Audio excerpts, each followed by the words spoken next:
The point of my work in these videos has always been to empower people, and I do that with awareness. And that could be the awareness of how to achieve the best health of your physical body, as well as your mind and spirit. And when you achieve mastery in these areas, it becomes very difficult to manipulate and control you. The opposite of this could be somebody who goes to a doctor or a hospital and is told that they have some sort of illness or disease, and then they have to start doing exactly what they tell them to do immediately. And that could look like taking medications that will help one area of their illness, but actually make others worse. And it also gives them the impression that their own health is out of their control and in the control of somebody else. And that could be big corporations or some other unscrupulous organizations, leading to anxiety or depression or so many other negative situations. With this in mind, I see more and more people falling victim to media manipulation, despite the fact that if I were to ask everyone, do you trust the media? Most people would say no, but their actions differ from their words.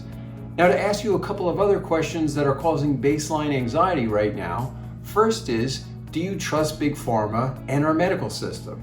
Now, in consideration of your answer, I'm going to have linked below a report that's fully referenced that breaks down a couple of statistics. The first is the number of people having in-hospital adverse reactions to prescription drugs is 2.2 million per year. The number of unnecessary antibiotics prescribed annually for viral infections is 20 million per year. And the total number of deaths caused by conventional medicine is over 750,000 per year. Now be aware, I am not saying don't go to the hospital or a doctor if you're sick or you feel like you need to. They've helped more people than all those numbers. What I'm saying is to empower yourself with education. And that's an education about the health of your body with regard to what foods to eat and possibly what herbs or supplements may help you so that you're not in that situation to begin with. While we're on the subject, another question to ask is, do you trust vaccines? And it's important to consider a few things on both sides of the equation before answering. And the first is that vaccines are produced by privately held pharmaceutical companies, but they have a very unique arrangement with the US government that most people are unaware of. When a person reports harm that could feasibly be related to a vaccine, a government program, not a pharmaceutical company, pays the compensation. That's because of a law that was enacted in 1988 that says that no manufacturer of a vaccine shall be liable in a civil action for damages arising from vaccine-related injury or death. There's even a special court for this set up, and medical experts say that vaccine court, as it's known as, has played a crucial role in safeguarding public health by compensating litigants for their injuries and keeping these cases out of civil courts where they could potentially undermine the public's faith in vaccines. In the last 4 years, $1 billion has been paid out by this court. And if you're wondering where the government gets the money, it's taxpayers. So just to break it down, if a corporation makes a vaccine that turns out to be harmful to one person or the general public, they have no liability. They can continue doing this without any liability and continue selling them and making money on that. The government has the liability. And they have this special court that's set up that's funded by taxpayers, as well as the compensation.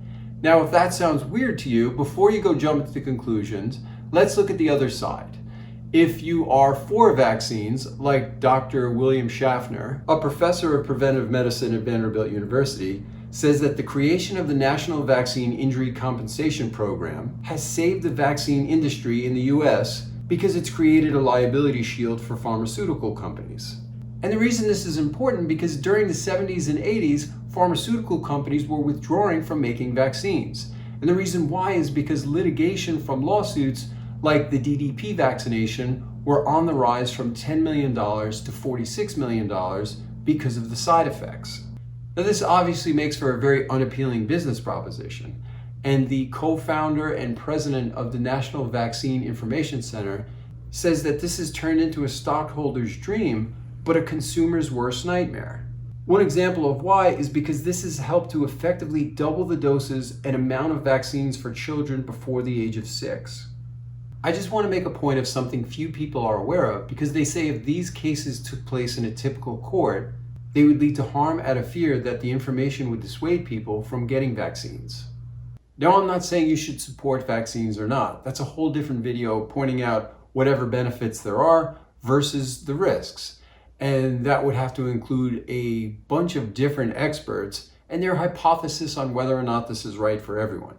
What I'm saying is to empower yourself with education so you know where your truth lies and you know where your information is coming from. Because if your opinion is not researched and it's just based on what you've been told, then that's not your opinion. That is usually the result of well thought out marketing from a team of manipulative experts with an agenda. So perhaps it's time to do some research and decide whether you want to support this or not. And I'd like to know in the comments below what you think, and you can even vote in our poll as to whether or not you're for vaccines or not. But what I'm trying to get at with all this is if you're maintaining a healthy physical, mental, and spiritual process, then it won't matter. And if it does, it will affect you the least. That's because if you're not living beyond your means, then it's going to be fine. If you are, then that part of you will have some adjustments to make. So with that in mind, let's talk about taking your power back.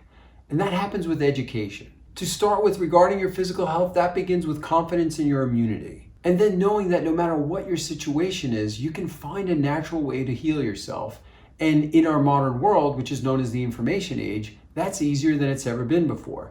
For me, that physical process starts with eating right, with organic foods, and being in touch with my body. I've made many videos on what I'm doing to prevent this virus and what I will do if I get it. And that includes herbs, essential oils, vitamins, Ayurvedic techniques, and I'm going to do more with more details. But mentally, it's also important to protect your thoughts because anxiety and fear can wreak havoc on your immune system as well as your physical, mental, and spiritual process. But I'm also protecting my thoughts as vigorously as I'm protecting my physical health. So just in the same way that I take herbs as a prevention, I'm also being very careful of what information comes in that's only going to support my positive mental objectives. So that means not speaking with negative people, watching negative news shows, or any other negative TV, or anything else that's not going to make me feel anything but peace. If you think about many of the shows that you watch, particularly dramatic television, think about how you feel when you're finished watching that show, because it's often not at peace and contentment.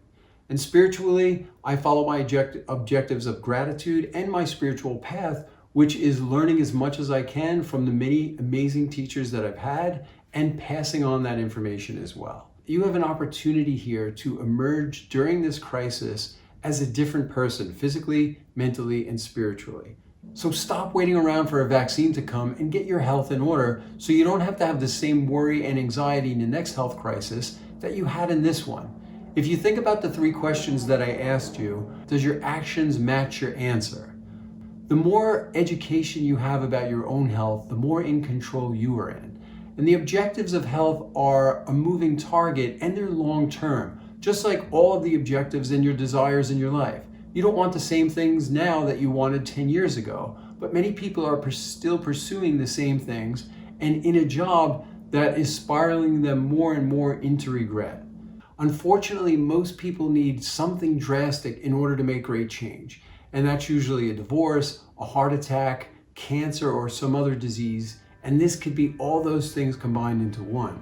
So the question is, how are you going to emerge? Are you going to educate yourself to more health? Are you going to have more gratitude and growth? All of the things that people usually have after something like this drastic happens to them. So it's up to us as individuals to decide whether or not we're going to go right back to the way things were, continuing in poor health and bad habits that affect our bodies and the earth so negatively, or make the changes we so desperately require. Now in the next video is going to be talking about specific things that you can do to support your health, including the 3 most important things you need to avoid in our modern times that we are all affected by when working at home. You can also find my online seminars below that are specifically designed to empower you to follow your soul's path in your relationship, your creativity, your efficiency in getting things done, and support your physical, mental, spiritual, as well as your financial health. So I hope you look into those for an option for your growth, and I'll have links below for video explanations on each one of them. So for more videos on health and wellness related to mind, body, and spirit, don't forget to subscribe and hit the bell, and I hope this has been helpful for you. Good luck.